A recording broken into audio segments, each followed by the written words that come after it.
மதுரை மாநகராட்சியில் 200 கோடி முறைகேடு விவகாரத்தில் 2 முக்கிய அதிகாரிகள் கைது செய்யப்பட்டுள்ளனர். கணினி ஆபரேட்டர்களான ரவி மற்றும் பாலாஜி ஆகியோரை மத்திய குற்றப்பிரிவு போலீசார் கைது செய்துள்ளனர்.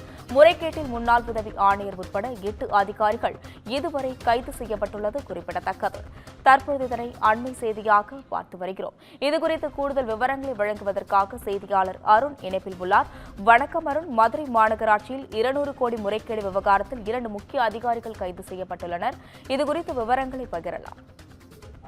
அஸ்வினி, மதுரை மாநகராட்சியில் ரூபாய் 200 கோடி ரூபாய் மோசடியில் 2 முக்கிய அதிகாரிகள் கைது செய்யப்பட்டிருக்கிறார்கள். மதுரை மாநகராட்சியை பொறுத்தவரை 100 வார்டுகள் உட்பட்டுள்ளது. மேலும் இந்த மாநகராட்சியில் 200 கோடிக்கு மேற்பட்ட சொத்து வரி மோசடி என்பது தமிழ் அரசியலில் ஒரு மிகப்பெரிய அதிர்வலை ஏற்படுத்தியிருக்கிறது. மேலும் அரசியல் மற்றும் நிர்வாக ரீதியாக பெரும் தாக்கத்தை ஏற்படுத்தியுள்ள நிலையில் தனியார் வணிக கட்டடங்களுக்கு குறைந்த சொத்து வரி விதிக்கப்பட்டு அரசுக்கு 200 கோடி ரூபாய் வருமான இழப்பு ஏற்படுத்திய இந்த முறைகேட்டில் தற்போது வரை முன்னாள் உதவி ஆணையர் உட்பட 8 அதிகாரிகள் கைது செய்யப்பட்டிருக்கிறார்கள். மேலும் முதல்வர் மு.க.ஸ்டாலின் உத்தரவின் பேரில் மதுரை மாநகராட்சியில் பணியாற்றிய 5 மண்டல தலைவர்கள் மற்றும் 2 நிலை குழு தலைவர்கள் பதவியை ராஜினாமா செய்துள்ளனர். இந்த நடவடிக்கை என்பது திமுக தலைமையை கடும் நெருக்கடிக்கு உள்ளாக்கி இருக்கிறது. தற்போது இந்த விவகாரம் என்பது துணை முதல்வர் உதயநிதி ஸ்டாலின் நேரடி கண்காணிப்பில் விசாரணை செய்யப்பட்டு வருவது குறிப்பிடத்தக்கது. இந்த நிலையில்தான் இந்த வரி விதிப்பு மோசடியில் முக்கிய மூளையாக செயல்பட்டு வந்த கணினி ஆபரேட்டர்களாக இருந்த ரவி மற்றும் பாலாஜி ஆகிய 2 அதிகாரிகளை மத்திய குற்றப்பிரிவு போலீசார் இன்று கைது செய்திருக்கிறார்கள்.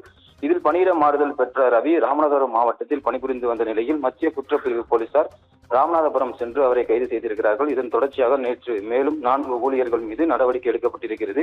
இதில் பில் கலெக்டர் காளிமுத்து பணியிடை நீக்கம் செய்யப்பட்டுள்ளார். மேலும் ஒப்பந்த ஊழியர்களாக பாலமுருகன், நாகராஜன் மற்றும் மாகா பாண்டியராஜன் ஆகியோர் பணி நீக்கம் செய்யப்பட்டிருக்கிறார்கள். ஏற்கனவே கடந்த வாரத்தில் வருவாய் உதவியாளர்களாக கண்ணன், ராமலிங்கம், பிலிக்ஸ், ராஜமாணிக்கம், ரவி, மாரியம்மாள், ஆதிமூலம் மற்றும் கருணாகரன் ஆகிய 7 பேர் பணியிட நீக்கம் செய்யப்பட்டிருந்த நிலையில் தொடர்ந்து நடைபெற்று வரக்கூடிய இந்த விசாரணையில் 55 நபர்களுக்கு மேல் தொடர்பு உள்ளது என கூறப்படும் நிலையில் தொடர்ச்சியாக விசாரணை விரிவாக்கப்பட்டு கூடுதல் சட்ட நடவடிக்கை மேற்கொள்ளலாம் என்றும் எதிர்பார்க்கப்படுகிறது. அஸ்வினி, கூடுதல் விவரங்களுக்கு நன்றி அருண்.